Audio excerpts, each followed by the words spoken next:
From Kansas State University, this is Agriculture Today. Eric Atkinson with you. And ahead today, K-State's Dan O'Brien will analyze the numbers from yesterday's USDA crop production and grain stocks reports during his weekly segment on the grain market trends.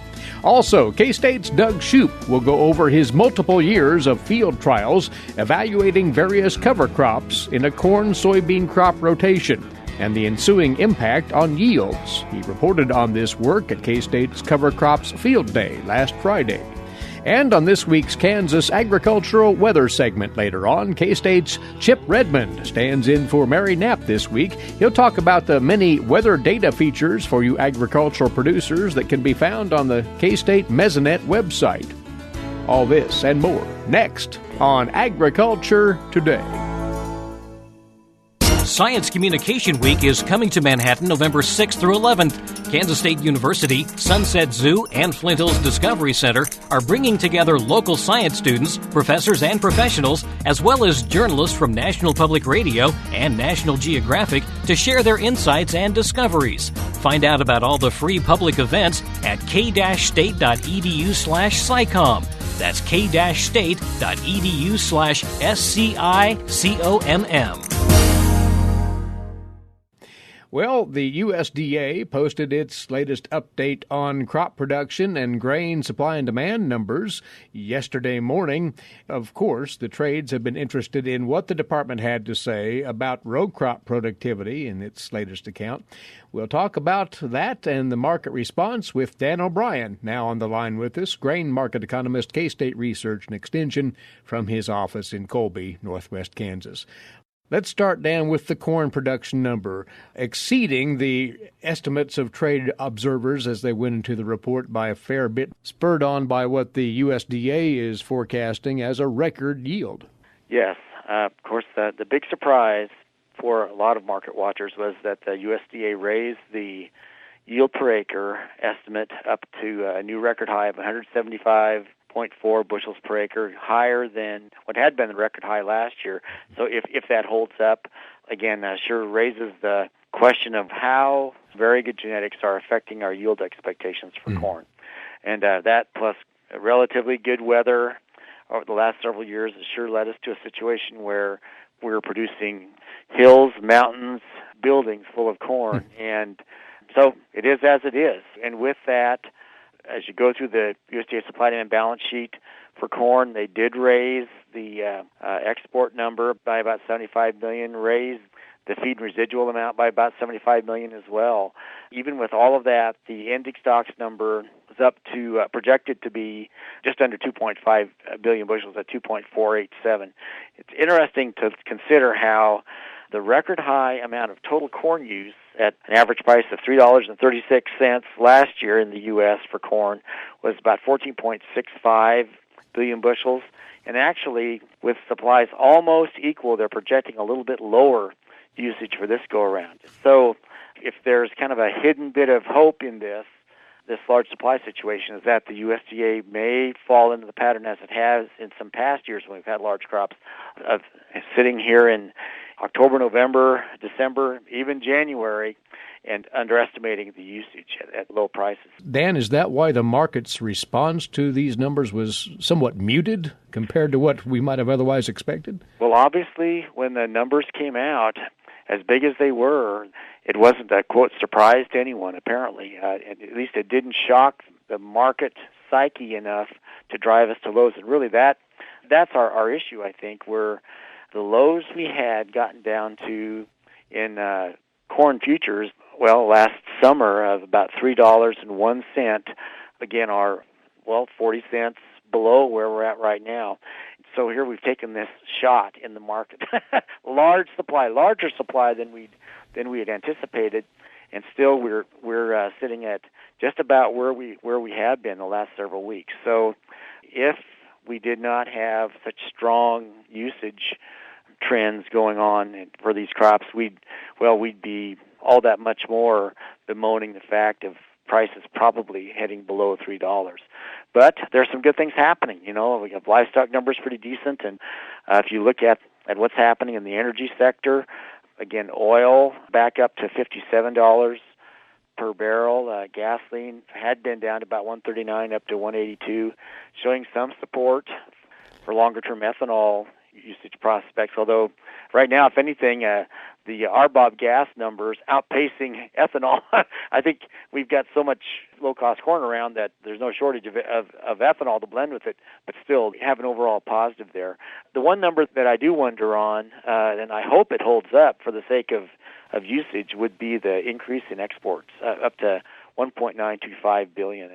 And shouldn't be surprised. This last year, market year we just came out of, we were at just about 2.3. So, again, if there's one category can add another 200 to 300 million bushels of usage, it could be exports, and a lot of that's just going to depend on how these other major growing areas in the world end up for this year. So, again, we'll be watching South America, Brazil, Argentina in particular, to see how all that works out in the coming months. What was your read then on the soybean numbers, the production figures, that is, from the report yesterday? Those were more or less anticipated by the trade. Yeah, the production number came in at 4.425 billion, down marginally from where the market, what we had coming out of the October report. Prices were down about 12, 13 cents. Really, given the amount of volatility we can have in the soybean market, that's almost white noise. That's a economic term. It's just kind of a static in the market. When we have something that we just say, well, that's just normal movement, we call it spurious movement, white noise, something like that. Mm-hmm. Anyway, not a lot of change. The USDA ran these numbers through their balance sheet, had just a marginal small decline in ending stocks. Figure stocks to use declined a little bit. The price raised a dime up to $9.40 for this marketing year as opposed to $9.30. So all things considered, not a lot of major surprises in the soybean side. And again, just as we'd indicated, so now we have these numbers. Well, yeah, so what's happening in South America? Right. That's what's going on right now. That's really carrying the water here. Yeah, I think so. It is interesting to see what's happening in exports. We had a week ending November the 2nd where we had exported 54 million bushels, and on a 12-month marketing year basis, that would be ahead of about the 40 million bushel pace that we would hope to have throughout the year to meet the USDA's projections. But we don't really have, I guess I'd call it, an effective 12-month marketing year where the market has to focus on us. Here in the U.S., we have more like a 6-month year, i.e. our turn. And now we're in the midst of our harvest. We'll be coming out of that. If we need an average of 40 million bushels per week over a 12-month period, we really need about 80 for the 6-month period where we're the main focus of the market. So we'll have to see where all that goes. Of course, I read the same headlines that you and so many of our ag folks did with regard to the president visiting overseas to China, and they indicating they're going to buy more soybeans because of that. Well, that's a great thing. Yeah. So it'll be good to see, again, once we have our harvest done, how our export business picks up and what any weather vagaries down in Brazil and Argentina might cause for prices in the January, February, March, April time period. Well, Dan, if there is a semi-bright spot in any of this, it may be in the grain sorghum complex. At least that's your contention. Yes, grain sorghum supply-demand balance sheet's just pretty tight, down to about 5% stocks to use, and the USDA raised, if my math is right, by 20 cents the U.S. farm price for grain sorghum projected for this year up to $3.10, and that's just 10 cents under the price for corn. So pretty strong export usage for grain sorghum, or at least the anticipation of that coming into play. And again, it's the only commodity where we can say we are at a historically tight stocks-to-use number. Of course, the larger corn market has so much to do with where grain sorghum goes as competing feed grains, but still that's a positive. Well, is there anything out there, Dan, that might snap the wheat market out of its long slump? There's just not much gelling there that creates an excitement at all. There isn't. Actually, the supply-demand numbers were quietly positive for wheat. And what you'd seen was a little bit of an increase of 25 million bushels projected by the USDA in terms of wheat exports. all else being equal, ending stocks down by the same amount, down to 935 million bushels. Ending stocks to use closer to 44% from about 45.5% as to where they were before. All that happening at the same time where we're wondering about seedings that I think are pretty well done by now, of course, around the state, and a lot of anticipation that those numbers will be lower. So I guess we'll see. We're in the process of seeing all these fairly negative economic signals coming at the wheat market, causing people to respond to them. And frankly, if we have lower acreage, we're moving towards lower production in the future and tightening up more of those ending stocks. Big issue, of course, is just where the U.S. stands in the world wheat export market. Our exports, well, for the week ending November 2nd, were just about 11 million bushels, and we need a pace of about 21 to meet the USDA's projection for this market in year of about 1 billion bushels. So even with that projection the USDA made, we need to really be watching to see what the export pace for wheat here in the U.S. is, and hopefully, as we'd see a pickup in that, it would go a long ways towards helping us give us some moderate price strength and a better outlook for the wheat market and wheat industry down the road. Dan is finishing up his weekly notes on the grain markets, and those will pop up very soon on agmanager.info. So check those out, as always. And Dan, thanks for the observations on the USDA numbers from the report yesterday, and we'll catch up with you again next Friday. Thanks, Eric. Take care.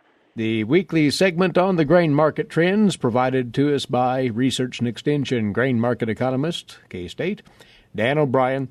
And you're listening to Agriculture Today. Now this break. When we come back, more information that was passed along to producers at K-State's Cover Crops Field Day a week ago today. That's next here on the K-State Radio Network. Stay with us.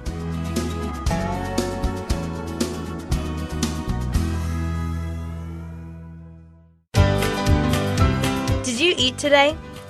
Thank a farmer. A way to get more involved in agriculture is through 4-H and FFA. Through 4-H and FFA, we have been given multiple opportunities to grow as leaders and learn more about agriculture. You can learn skills related to jobs, public speaking skills, and you get the opportunity to travel around the country and meet new people. If you want more information about getting more involved in 4-H and FFA, visit them on their websites at kansasffa.org and kansas4h.org.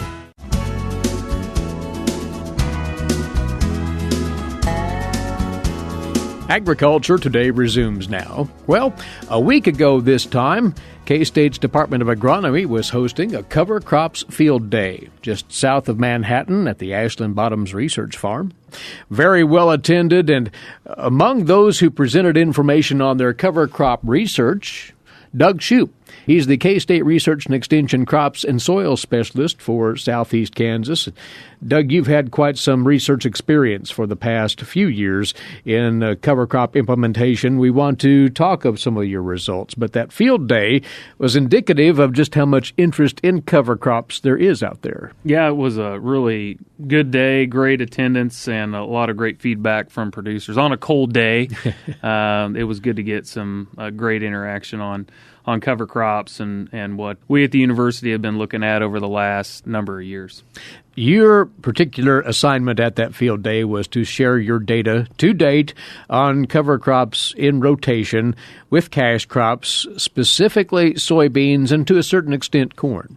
Yep, my region is in southeast Kansas, and so in the very extreme southeast, it's kind of a unique rotation in that you have corn, follow that up with wheat and double crop beans, and then they go back to corn. So from a cover crop standpoint, I was looking that there's not a whole lot of room for a cover crop there, but once you get outside of that zone in, say, a more traditional corn and soybean rotation, 7-8 years ago, I was thinking that the best opportunity is after corn harvest and get some growth ahead of a soybean crop. So we took that and ran with that and started a project in Ottawa. So that's in more traditional soybean corn rotation country. And so we started a research project in 2011 looking at cover crops planted after corn. And eventually it's evolved into now we plant after corn and we do plant after soybeans as well. And were you principally interested in the impact on resulting yields from the cash crops? Yep, that's what I had the biggest interest in. We have in the past taken forage measurements and whatnot, but my main interest was to look at impacts on yield. And then eventually, after we do that for a number of years, I had interest in looking at some of the soil parameters that may or may not have changed during that time as well. Well, let's tap into that information again, which you shared at the field day. First off, we need to identify the assortment of cover crops used in this research, and you've quite a list there.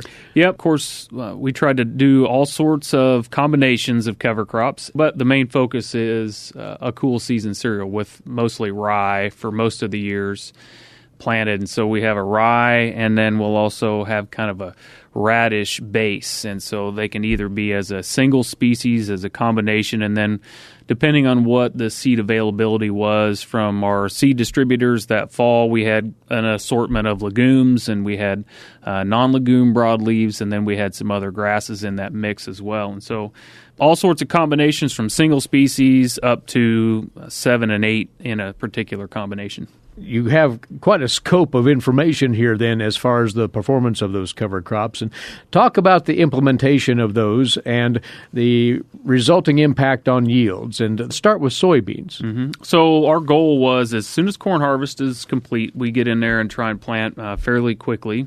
We want to get some good fall growth before the winter dormancy period. We let those cover crops grow until the spring, and usually it's about the last week of April when the cool season cereal hits anthesis, and so it does have pretty good size on it. Right or wrong, we went ahead and terminated it at that time, and then we try to get in and plant our soybeans between the first week of May, depending on the weather, up to the first week of June. So that was our goal at termination. Also at that time, we did take our soil samples. We started this in 2011, so we've recorded data since 2012, and a lot of producers remember 2012, how significant of a drought we had. Yes, yeah, that's exactly right. And so that first year it was pretty dry, and we did see some negative effects on bean yields that year, but that's the only year that we saw any sort of negative impact from the cover crops on soybeans. The following 2014 year was the next year we recorded soybean yields, and we actually had some positive increases. It depended on what the mixture was, and I can't say that there was a particular pattern, but we did have 3 of our treatments actually increase yield on beans about 3 or so bushels to the acre, so that was kind of encouraging. Mm-hmm. Since that time, we've had really good weather, and we've had some pretty high-yielding soybean years ranging from 50 to 60 bushels per acre at Ottawa, and we haven't seen any impact on yield, which is good, right? If you're going to be doing cover crops for an erosion protection standpoint, get some cover through the winter. If you're doing it from a grazing standpoint or any sort of weed suppression, now with 4 years of Ottawa data, and I've roped in our cropping systems specialist in Manhattan, he's had a couple years as well, and it doesn't look like we're impacting soybean yield at all. And so that's good if you're doing cover crops for whatever reason you choose to do it for. So that's the way to think of this, is that there's no harm done by the cover crops, and you should gauge your value of cover crops based on these other positives that they can bring to the table: erosion, weed suppression, and so forth. Absolutely. In that same time, the project kind of evolved, and we split the ground, and I wanted to record corn and soybean yields, and so we have had 3 years of corn data. And yeah, most producers are aware that once we harvest beans towards the end of October, we go ahead and plant cover crops. They don't amount to much going into the winter, but in 2 of the 3 years, we've had about 6 inches of growth of the cover crop in the spring, and then so we terminate that the last week of March. In that part of the state, we try to plant pretty early on corn, so our target was planting the first or second week of April. 2 of the years, we've had some cover crop residue there. we terminate that and plant into that. And honestly, we've reduced our corn yields with our cover crop treatments. The residue, in my opinion, is that, it's cold and it's wet that time of year, and I feel like the corn kind of struggles coming up out of the ground. So some of our other data where you're putting a cover crop in after wheat, you have the winter to kind of winter kill that, and I think that corn does a little bit better. But from our experience in this trial, we struggled a little bit with our cover crops directly ahead of corn. Now, I said 2 out of 3 years. 1 year, we actually saw a yield increase from our cover crops. The funny story on that is that the year that we planted that in the fall, the cover crop, we had no rain. And actually, we didn't have any cover crops come up the next spring. So it was basically a no-till scenario, but that was the year we had extreme moisture. And in our side dress nitrogen studies, we were seeing 20 bushel yield increases from 40 pounds of side dress that year. And so my theory is that we've had residual residue there that slowly mineralized. We were able to kind of spoon feed some nutrients that we avoided having all of that nitrogen lost as denitrification that year. So a couple years where we had cover crops, we were reducing yields about 10 bushel.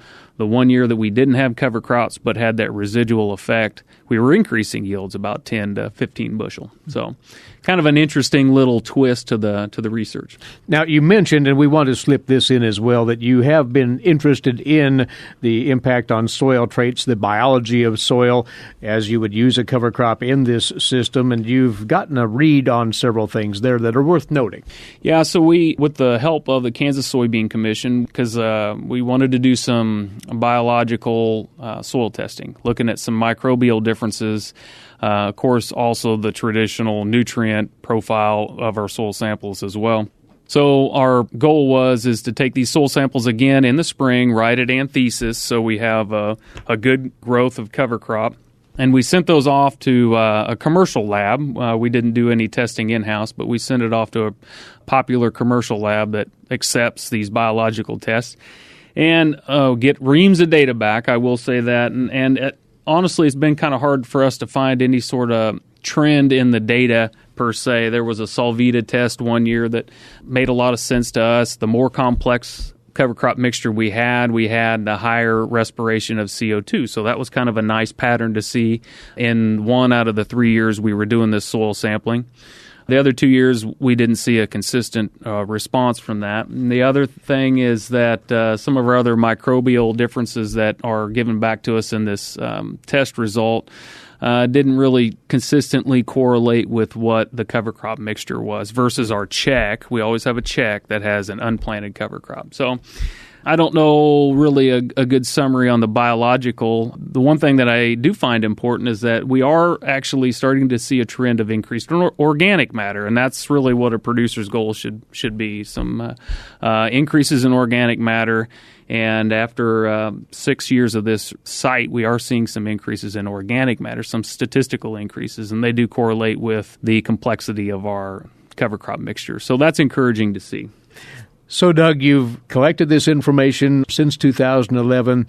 The final judgment, if you will, from this project on cover crops and these systems, one needs to be aware of the realities of the effects. Is that fair to say? Yeah, that's right. There's some really nice positives about cover crops, and the ideas behind them are of great value, and we are seeing some positive impacts on our soils. It is encouraging to see things improving like organic matter, and that is a real big selling point of the cover crop practices. Very well. Well, this was just part of the information that was shared at that field day this past Friday, and you can read up on more of these research results on the cover crop impact on the agronomy.ksu.edu website. And Doug, we appreciate the summary of your work. All right, you bet. Anytime. Thanks for having me. We'll talk again soon. Doug Shoup is the Crops and Soil Specialist, K-State Research and Extension, based in southeast Kansas. You're listening to Agriculture Today. While many people know hunger is an issue in developing countries, it is also a problem in our own backyards. In 2010, 1 in 7 Kansans struggle to put adequate food on the table. 2 K-State Research and Extension programs are tackling this problem. The Family Nutrition Program and Expanded Food and Nutrition Education Program reach thousands of Kansans in more than 70 counties. They learn how to eat healthy with a low budget. For more information about these programs, visit ksre.ksu.edu.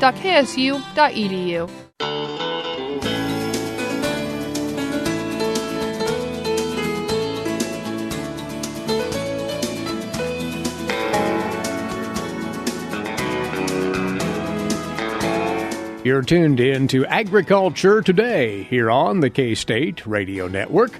Eric Atkinson with you on this day before Veterans Day. And by the way, Agriculture Today takes this opportunity to offer a heartfelt thanks to all of you veterans out there for your service. Now to today's agricultural news headlines, courtesy in part of DTN. The Kansas part of that USDA crop production report from yesterday tells us that based on November the 1st conditions, the corn crop in Kansas is forecast at a record 707 million bushels. That is up 1% from last year's production, according to the USDA. This from 5.2 million acres. That would be up 6% from a year ago, and the yield is forecast at 136 bushels. That's down 6 bushels from last year on corn. For grain sorghum, the forecast, 189 million bushels. That's down 30% from last year on 2.3 million acres. That acreage down 20% from 2016. And yield is forecast at 80 bushels per acre, down 11 bushels from last year.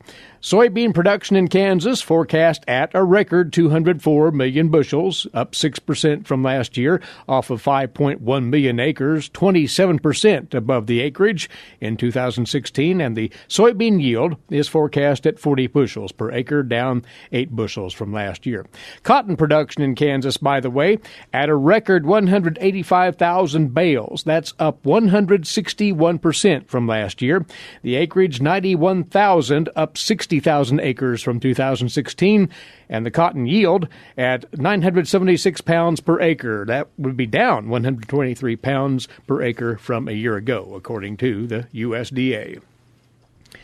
While still expecting a finish to the Farm Bill ahead of the September 30th expiration of the 2014 Farm Bill, House Agriculture Committee Chairman Mike Conaway told reporters this week he expects the House version of the bill will come up in the January-February timeframe. Tax reform and other matters are likely to take up time for the chamber. That puts the early 2018 timeline in play for the House legislation. Key areas, he said, are going to be addressed, including dairy policy, cotton policy, changes to the Ark County program, and building a bank of vaccines for foot and mouth disease. However, he cautioned those changes will come with the panel having less money to work with. Some potential changes could be signaled via individual legislation that could be offered by lawmakers and then melded into the omnibus measure. Now, visiting with farm broadcasters in Kansas City yesterday, the USDA Secretary noted the input and participation of lawmakers, stakeholders, and himself in his position will be vital to creating that new farm bill. Here's more from the USDA's Rod Bain.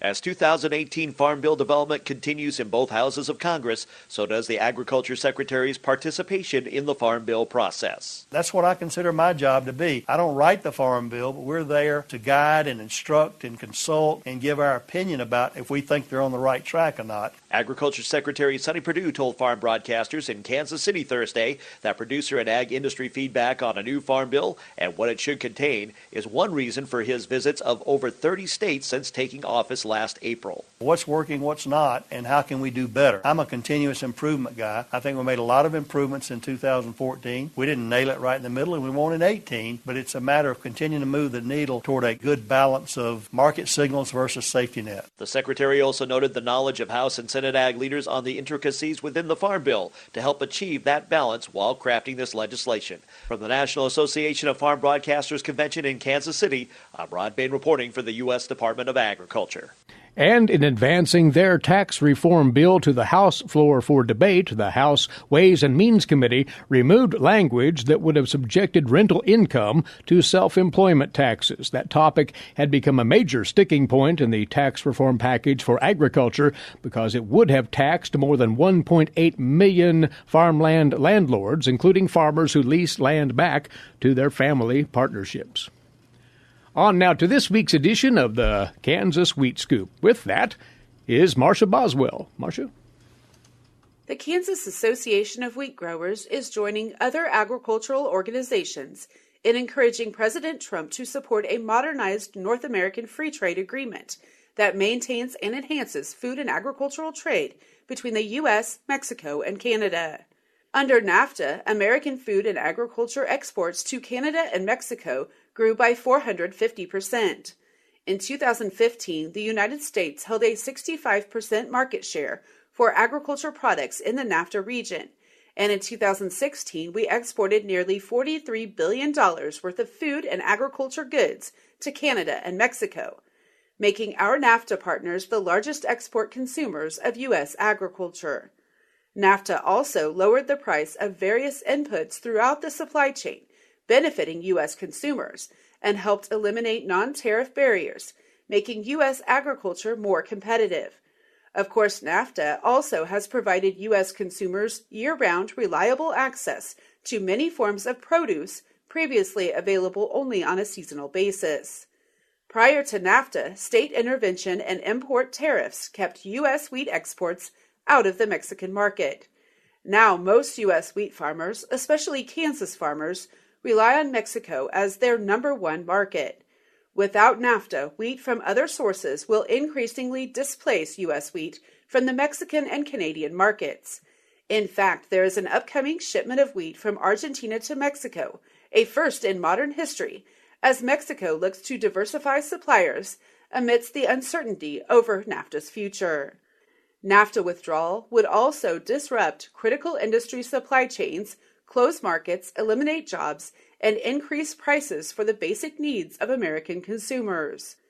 The adverse effects of issuance of a notice of NAFTA withdrawal would be abrupt and particularly severe for America's farmers, food manufacturers, and agribusinesses. For instance, the world grain market currently is experiencing the greatest oversupply of production since the 1980s, with the U.S. facing increasing competition from foreign competitors, and net U.S. farm income has declined to half of what it was just 5 years ago. 2018 would be an especially damaging time to lose America's two largest food and agriculture product markets. Therefore, Kansas wheat growers urge support for continued positive U.S. engagement in NAFTA negotiations to advance America's economic interests by opening new export opportunities and by tackling non-tariff concerns our industries have identified. By building on the administration's Do No Harm pledge toward food and agriculture trade with NAFTA renegotiation, modernization of trade relations with two of our largest export markets can and should be effectively advanced. For Kansas Wheat, I'm Marcia Boswell. Thanks, Marcia. And this is Agriculture Today. Legal and financial concerns surround the day-to-day management of the agricultural industry. Producers, ag creditors, and USDA agencies rely on Kansas Agricultural Mediation Services. If you've received an adverse decision from the USDA or have an ag credit concern, call today, 800-321-3276, or visit us online, Kansas Agricultural Mediation Services, exploring options, generating solutions.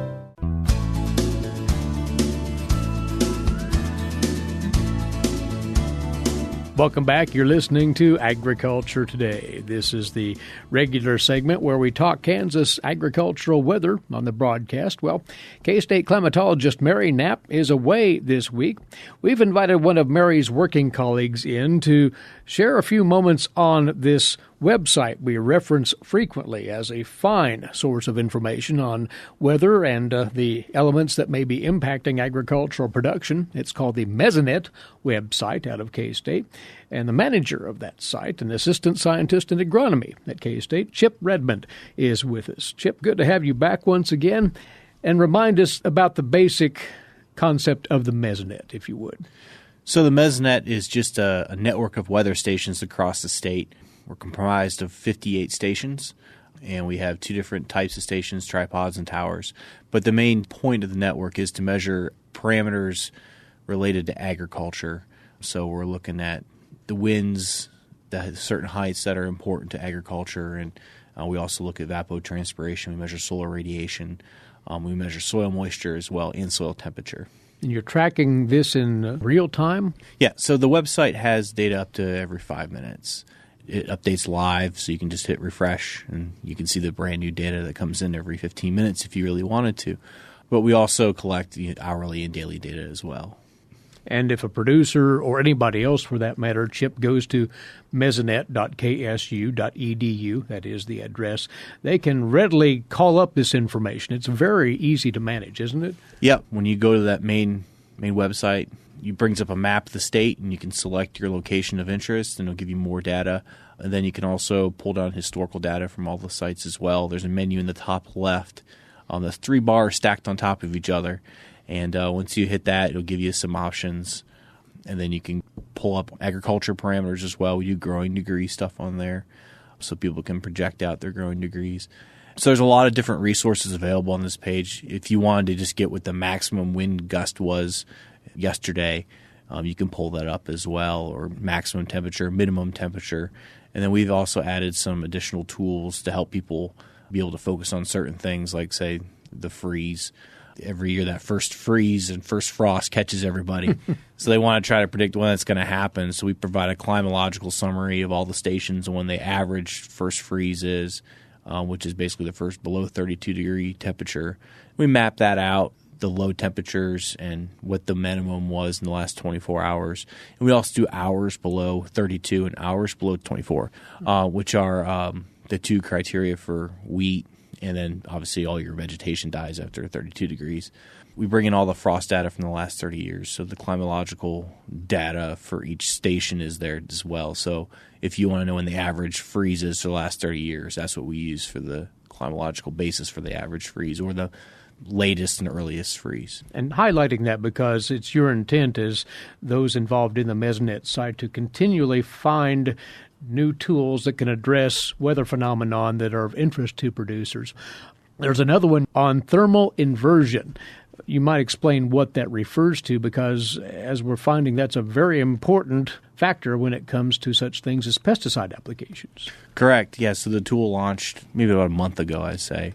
We call them nocturnal or diurnal inversions. Basically, they're surface inversions, so that you have cooler air at the surface than you have aloft. And that typically develops due to the lack of solar radiation. So as soon as that you lose that sunshine in the afternoon or any point in the day, say it clouds up, as soon as you lose that sunshine, your surface starts to cool off. You're not getting the incoming solar radiation. So we're measuring those because of this recent dicamba issue where it's volatilizing and it tends to be being transported more readily under thermal inversions because it won't mix out in the atmosphere.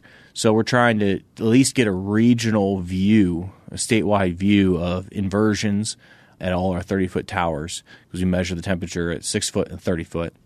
So we're trying to get a regional view to help develop a climatology of how often these occur, where are they occurring the most, and what kind of weather scenarios come together to develop that inversion. So we're finding right now, and it's kind of expected if you're a meteorologist but not necessarily a producer, is that inversions typically almost always form at night, and they persist throughout the night with varying in strength, usually strongest 1 to 2 hours after onset. So they usually begin about an hour or two before sunsets because you start to lose that solar radiation, and then they persist mostly overnight until an hour or two after sunrise, because sunrise is usually your coolest part of the day. And then you start to mix that lower atmosphere and get winds to pick up again. So it's a really fascinating phenomena, but I have to really stress the importance of this tool is that it's not a decision-making tool. It's not something to look at and say, okay, there's an inversion in place, I shouldn't spray right now.